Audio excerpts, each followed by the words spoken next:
Hello అండి. ఇది నా ఎల్ సైజ్ కుర్తీ. ఒక 2 ఇయర్స్ బ్యాక్ సరిగ్గా ఉండేది. కానీ ఇప్పుడు అసలు పట్టట్లేదు. అంటే పట్టింది కానీ చాలా టైట్‌గా ఉందనమాట. చూడండి ఇక్కడ పొట్టంతా బయట కనిపించేసి. అప్పుడు నేను ఒక 60 కేజెస్ ఉన్నాను. ఇప్పుడైతే నా వెయిట్ వచ్చి 66 అయిపోయింది. 2 ఇయర్స్ నుంచి మెయింటెనెన్స్‌లోనే ఉన్నాను. అంటే 60, 61, 62 అంతే. దానికంటే ఎక్కువ పోలేదు. కానీ ఇప్పుడు నా వెయిట్ వచ్చేసి 66 అయిపోయింది. యాక్చువల్లీ నా హైట్‌కి నా వెయిట్ వచ్చేసి 61.6 కరెక్ట్ వెయిట్.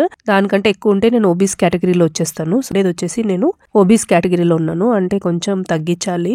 గూగుల్లో వెళ్ళిపోయి మన హైట్, మన వెయిట్, మన ఏజ్ ఇచ్చామంటే అది మనకి ఎన్ని క్యాలరీస్ తీసుకోవాలి పర్ డే అని చూపిస్తుంది. దానికంటే మనం తక్కువ క్యాలరీస్ తీసుకుంటే వెయిట్ తగ్గుతాం. దానికంటే ఎక్కువ క్యాలరీస్ తీసుకుంటే వెయిట్ పెరుగుతాం. ఇదన్నమాట లాజిక్. సో నేను ఇవాళ నుంచి డైట్ స్టార్ట్ చేసేద్దాం అనుకుంటున్నాను. యాక్చువల్లీ జనవరి 1 నుంచి స్టార్ట్ చేద్దాం అనుకున్నాను కానీ ఇంకా టైం లేదు. ఈ రోజే ముహూర్తం పెట్టేద్దామని స్టార్ట్ చేశాను. ఫస్ట్ వచ్చేసి నేను ఇక్కడ బ్రేక్ఫాస్ట్కి దోశ తీసుకుంటున్నాను. యాక్చువల్గా అయితే ఎగ్ దోశ తీసుకోవాలి, బట్ నేను ఇక్కడ నార్మల్ దోశనే తీసుకుంటున్నాను. ఇక్కడ టమాటో ఇంకా పల్లి చట్నీ తీసుకుంటున్నాను. లంచ్కి వచ్చేసి నేను ఇక్కడ ఫిష్ ఫ్రై తీసుకుంటున్నాను. ఇది 2 ఫిష్, రోహు ఫిష్ ఉంటుంది కదా, దాన్ని బాగా కోకోనట్ ఆయిల్లో ఫ్రై చేసి తీసుకుంటున్నాను. ఇక్కడ నేను చేయాల్సింది ఏంటంటే కార్బోహైడ్రేట్స్ తగ్గించాలి, ఇంకా ప్రోటీన్ అండ్ ఫైబర్, ఫ్యాట్స్ ఇవి తీసుకోవాలి. సో నేను ఇక్కడ ఓన్లీ 100 grams ఆఫ్ రైస్ తీసుకుంటున్నాను.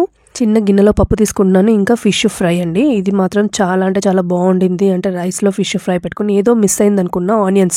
ఆనియన్స్ కూడా వేసుకొని తింటే సూపర్ ఉండింది. కానీ ఇంకా తినాలనిపించింది. ఇప్పుడే మనం బాగా డయట్లో ఉన్నాం కదా, చేసుకోవాలి. ఎంత తినాలనిపించినా కొంచెమే తినాలి, అప్పుడే మనం వెయిట్ తగ్గుతాం. నేను ఇక్కడ ఈవినింగ్ బటర్ కాఫీ తీసుకుంటున్నాను. ఇది ఎలా చేస్తాను అనేది నెక్స్ట్ వీడియోలో చూపిస్తాను. బటర్ కాఫీ అంటే బటర్ని కాఫీని మిక్స్ చేసి షుగర్ లేకుండా కొంచెం సాల్ట్ వేసి తీసుకోవాలి.